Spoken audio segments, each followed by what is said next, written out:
guess the best place to start is at the beginning. My father was, as I mentioned, in the peripheral industry of the jukebox industry. These are in pinball machines and that kind of thing.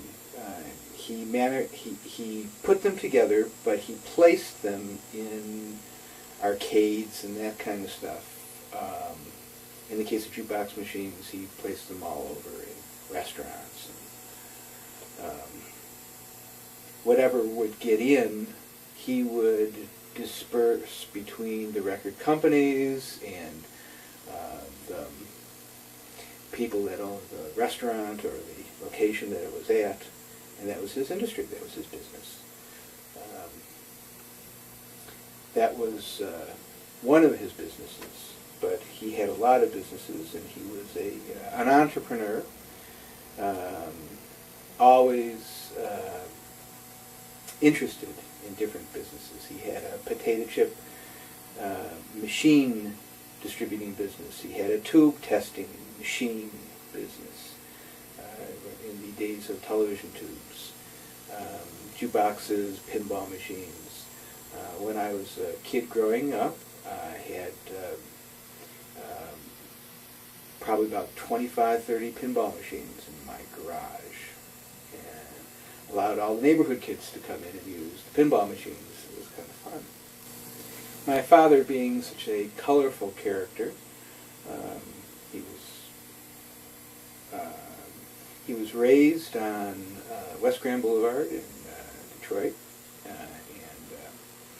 he was right around the corner from all where the Purple Gang was raised, and gangland activity, mafia, legal, illegal, borderline, this, that, was his life and what he knew. He knew survival. He understood relationships, and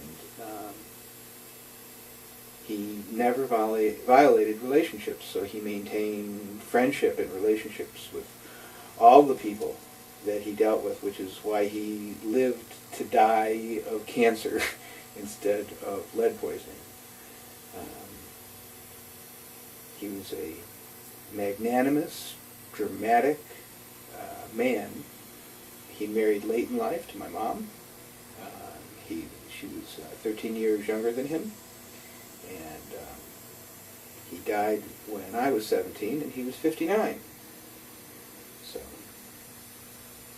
it was a short time in my life. I remember him actively the last 10 years, from age 7.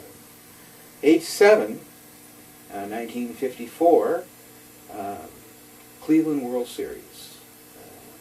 He had two tickets for 2 days, and it was the first time that he took me anywhere in a social gathering without my brother.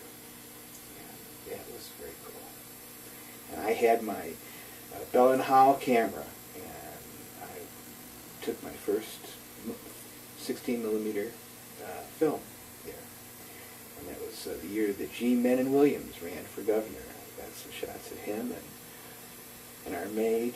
In those days, it was about as good a good a childhood as any human being could ever hope for, I think.